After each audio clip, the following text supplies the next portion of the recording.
আসসালামু আলাইকুম। Smart learning একাডেমিতে সকলকে স্বাগতম। আজকে আমরা ষষ্ঠ শ্রেণীর স্বাভাবিক সংখ্যা ভগ্নাংশের 10টি টপিক নিয়ে আলোচনা করতে এসেছি। আশা করি এই ক্লাসটি করার মাধ্যমে সকলে এই 10টি টপিকে ক্লিয়ার ধারণা পেয়ে যাবেন, কারো কোনো সমস্যা থাকবে না। টপিকগুলো হচ্ছে সংখ্যা প্রতীক, স্বাভাবিক সংখ্যা, সার্থক অঙ্ক, অঙ্কপাতন, দশমিক ও দশ গুণোত্তর রীতি, আন্তর্জাতিক গণনা পদ্ধতি, কমা ব্যবহার, মৌলিক ও যৌগিক সংখ্যা সহ মৌলিক রাশি। আজকে আমরা এই 10টি টপিক নিয়ে আলোচনা করব। আসুন আমরা প্রথমে শুরু করি সংখ্যা প্রতীক নিয়ে। আমি এইখানে সুন্দর করে লিখে রাখছি, সংখ্যা লেখার জন্য আমরা সাধারণত যে প্রতীকগুলো ব্যবহার করে থাকি তাকে আমরা সংখ্যা প্রতীক বলি। যেমন 0, 1, 2, 3, 4, 5, 6, 7, 8, 9 এবং আরও যত সংখ্যা আছে সেই সংখ্যাগুলো লেখার জন্য আমরা যে প্রতীকগুলো ব্যবহার করি তাকে সংখ্যা প্রতীক বলে। আশা করি বুঝতে পারছেন। এবার আসি আমরা স্বাভাবিক সংখ্যা। 0 ব্যতীত সকল ধনাত্মক সংখ্যাকে আমরা স্বাভাবিক সংখ্যা বলি। 0 ব্যতীত সকল ধনাত্মক সংখ্যাকে আমরা স্বাভাবিক সংখ্যা বলি। এছাড়া যদি আমরা একটু সহজভাবে বলি, কোনো কিছু গণনা করা যায় যে সংখ্যা দিয়ে তাদেরকে আমরা স্বাভাবিক সংখ্যা বলি। যেমন 1, 2, 3, 4, 5, 6, 7, 8, 9 এমনকি 10, 15, 20, 30, 40 সবগুলো হচ্ছে স্বাভাবিক সংখ্যা। ধরেন আপনার কাছে 20টি কলম আছে, এটা গণনা করা যাবে, তাই 20 স্বাভাবিক সংখ্যা। 0 কখনো স্বাভাবিক সংখ্যা নয়, কারণ আমরা যখন কোনো কিছু গণনা করতে চাই 0 দিয়ে শুরু করি না, 1 থেকে শুরু করি, তাই 0 স্বাভাবিক সংখ্যা নয়, এটা আমাদের মনে রাখতে হবে। আসুন আমরা তৃতীয় টপিক নিয়ে আলোচনা করি, যে টপিকটি হচ্ছে সার্থক অঙ্ক। আমরা জানি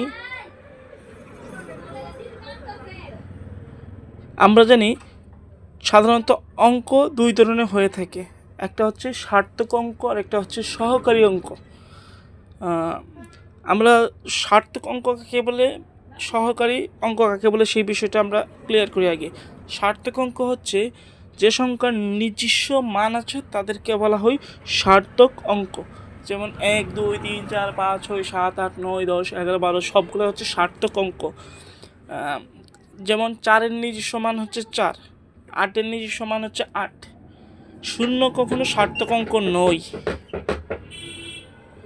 কারণ 0 নিজস্ব কোনো মান নেই। 0 তাহলে কি? 0 নিঃসন্দেহ সেটা একটা সহকারী অঙ্ক। যখন আমরা 9-এর উপরে যেমন 15, 20 এই 20 লিখতে যাই, তখন আমাদের শূন্যের প্রয়োজন হয়। আমাদের 20 থেকে 0 কী করে আমাদের সহযোগিতা করে, তাই 0কে বলা হয় সহকারী অঙ্ক। আশা করি বিষয়টা বুঝতে পারছেন। এবার আসি আমরা অঙ্ক পাতনের ক্ষেত্রে। সাধারণত অঙ্ক দ্বারা যে সংখ্যা লেখা হয় তাকে অঙ্ক পাতন বলা হয়ে থাকে।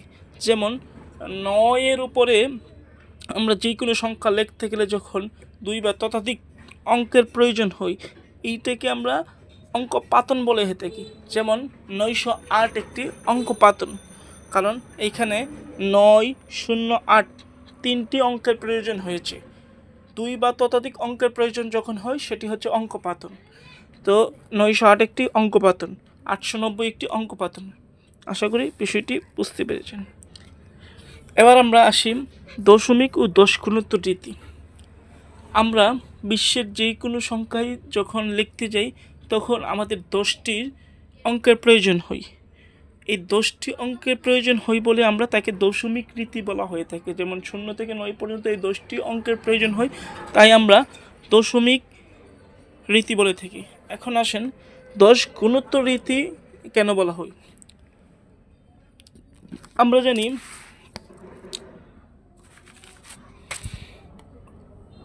অঙ্ক তাদের অবস্থান অনুযায়ী তার নিজস্ব মান পরিবর্তন হয়। যেমন ধরেন 111, এটি একটি অঙ্ক। তো সর্ব ডান দিকে যেটা সেটা হচ্ছে একক, তারপরে হচ্ছে দশক, তারপরে হচ্ছে শতক। তো এককের অবস্থায় যখন এটা 1, দশকে সেটা 10, শতকে সেটা হয়েছে 100। তো একক থেকে দশক যখনই যায় তখন দেখবেন 10 গুণ করে বৃদ্ধি পাচ্ছে, আবার দশক থেকে শতকে যখন যাই ঠিক 10 গুণ করে বৃদ্ধি পাচ্ছে। তাই প্রতিবারই প্রতিটা গড় থেকে 10 গুণ বৃদ্ধি পাই। যেহেতু 10 গুণ বাড়ে বারবার, তাই একে 10 গুণোত্তর রীতিও বলা হয়ে থাকে। এবার আসি আমরা একটা নতুন টপিক, এটা একটা ইম্পর্টেন্ট টপিক, এটা হচ্ছে দেশীয় সংখ্যাপটন রীতি। আমরা দেশীয়ের ক্ষেত্রে গণনা করে থাকি একক, দশক, শতক, হাজার, অযুত, লক্ষ, নিযুত, কোটি, এইভাবে আমরা গণনা করে থাকি সাধারণত। একটা বিষয় আমাদের মনে রাখতে হবে, কোটির গড়ে একাধিক সংখ্যা বসতে পারে, কিন্তু বাকি সবগুলোর গড়ে একটি সংখ্যার বেশি বসতে পারবে না। কথাটা মনে রাখবেন, কোটির গড়ে একাধিক সংখ্যা বসতে পারে, কিন্তু বাকিগুলোতে একটি সংখ্যার বেশি বসবে না। আমরা যখন আরেকটা বিষয় ক্লিয়ার করে দিই যে আমরা হাজার এবং অযুতকে আমরা হাজার হিসেবে উচ্চারণ করি এবং লক্ষ নিযুতকে আমরা লক্ষ হিসেবে উচ্চারণ করি।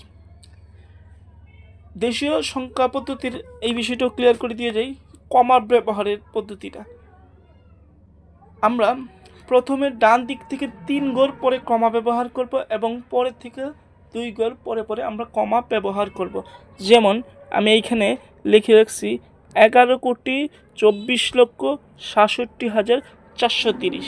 তো আমরা ডান দিক থেকে যদি আসি তাহলে 3 গড় পরে একটা কমা বসবে, তারপরে আবার 2 গড়, তারপরে আবার 2 গড়, এইভাবে হবে। তারপরে আমরা ওটা যদি বলি 11,24,67,430, এই হলো অবস্থা। এবার আসে আন্তর্জাতিক গণনা পদ্ধতির ক্ষেত্রে। আন্তর্জাতিক গণনা পদ্ধতির ক্ষেত্রে আমাদের গণনা করি আমরা সাধারণত একক, দশক, শতক, হাজার, এই জায়গায় একটু চেঞ্জ আসে, সেটা হচ্ছে মিলিয়ন এবং বিলিয়ন। এটির ক্ষেত্রে আমাদের মনে রাখতে হবে মিলিয়নের গড়ে 2টি সংখ্যা বসতে পারে, বিলিয়নের গড়ে 2টি সংখ্যা বসতে পারে, এবং মিলিয়ন এবং হাজারের গড়ে 3টি করে সংখ্যা বসবে, এবং শতক, দশক, একক এইগুলো দেশীয় পদ্ধতির মতো সেমভাবে একটি করে সংখ্যা ব্যবহৃত হবে। এই বিষয়গুলোর ক্ষেত্রে আন্তর্জাতিক পদ্ধতির ক্ষেত্রে আমরা এই জিনিসটা, যেমন দেশীয় পদ্ধতিতে আমরা প্রথমে 3 গণ পরে কমা ব্যবহার করি, কিন্তু আন্তর্জাতিক পদ্ধতিতে আমরা সবসময় 2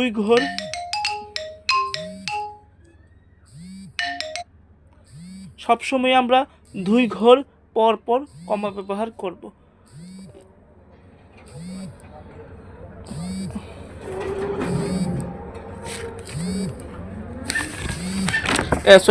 আন্তর্জাতিক পদ্ধতিতে আমরা সবসময় 3 ঘর পর পর কমা ব্যবহার করব, সেইখানে কোনো 2 ঘরের নেই। আন্তর্জাতিকে অলওয়েজ 3 ঘর পর পর আমরা কমা ব্যবহার করব। এবার আসি আমরা মৌলিক সংখ্যার ক্ষেত্রে। মৌলিক সংখ্যা হচ্ছে সেটি শুধুমাত্র যার 2টা গুণনীয়ক থাকে তাকে মৌলিক সংখ্যা বলা হয়। যেমন শুধুমাত্র 1 এবং ওই সংখ্যা যদি থাকে তাকে হচ্ছে মৌলিক সংখ্যা বলে। যেমন 2 একটি মৌলিক সংখ্যা, 2 এর গুণনীয়ক আমরা জানি 1 এবং 2, তাই 2 একটি মৌলিক সংখ্যা। আবার যদি বলি 5 একটি মৌলিক সংখ্যা, 1 এবং 5 তাদের গুণনীয়ক, 5-এর গুণনীয়ক হচ্ছে 1 এবং 5, তাই 5 একটি মৌলিক সংখ্যা। একটা বিষয় মনে রাখতে হবে, শুধুমাত্র জোড় মৌলিক সংখ্যা হলো 2, বাকি সবগুলো হচ্ছে বিজোড় মৌলিক সংখ্যা। আরেকটা ভিজিট মনে রাখবেন, এটা টেকনিক বলতে পারেন, 4 4 2 2 3 2 2 3 2 1। এখন বলতে পারেন এইটা কি? এটার মানে হচ্ছে 1 থেকে 10 পর্যন্ত হচ্ছে 4টি মৌলিক সংখ্যা আছে, 11 থেকে 20-এর মধ্যে 4টি মৌলিক সংখ্যা আছে, 21 থেকে 30-এর মধ্যে আছে 2টি, 31 থেকে 40-এর মধ্যে আছে 2টি, 41 থেকে 50-এর মধ্যে আছে 3টি, 51 থেকে 60-এর মধ্যে আছে 2টি, 60 থেকে 61 থেকে 70-এর মধ্যে আছে 2টি, 70 থেকে 80-এর মধ্যে আছে 3টি, 80 থেকে 90-এর মধ্যে আছে 2টা, এবং 91 থেকে 100-র মধ্যে আছে একটি। এই মিলে মোট 25টি মৌলিক সংখ্যা আছে। এবার আসি আমরা যৌগিক সংখ্যার ক্ষেত্রে। যৌগিক সংখ্যা হচ্ছে যে সংখ্যা একাধিক গুণনীয়ক আছে তাদেরকে বলা হয় যৌগিক সংখ্যা। যেমন 8 একটি যৌগিক সংখ্যা। 8-এর মৌলিক গুণনীয়কগুলো হচ্ছে 1, 2, 4, 8। তাই 8 একটি যৌগিক সংখ্যা। আশা করি বুঝতে পেরেছেন। আরেকটা বিষয় আপনাদের যদি ক্লিয়ার করে দিই মানে ভালো হবে। কিভাবে মৌলিক সংখ্যা আমরা গুণনীয়ক বের করব। যেমন 8-এর গুণনীয়কের ক্ষেত্রে আমরা 8কে সবসময় আগে ছোট সংখ্যা দিয়ে আমরা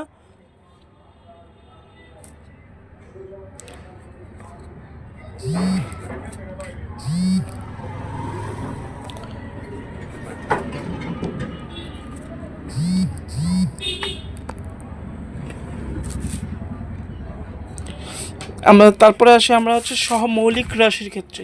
সহমৌলিক রাশিতে হচ্ছে 2 বা ততোধিক সংখ্যার সাধারণ গুণনীয়ক শুধু 1 থাকে, তাহলে তাকে সহমৌলিক সংখ্যা বলা হয়ে থাকে। যেমন 8 ও 15 একটি সহমৌলিক সংখ্যা, কারণ 8-এর গুণনীয়ক হচ্ছে 1, 2, 4, 8 এবং 15-এর গুণনীয়ক হচ্ছে 1, 3, 5, 15। তাদের দুইজনের মধ্যে যদি আপনারা দেখেন সাধারণ গুণনীয়ক 1 আছে, তাই 8 ও 15 একটি সহমৌলিক রাশি।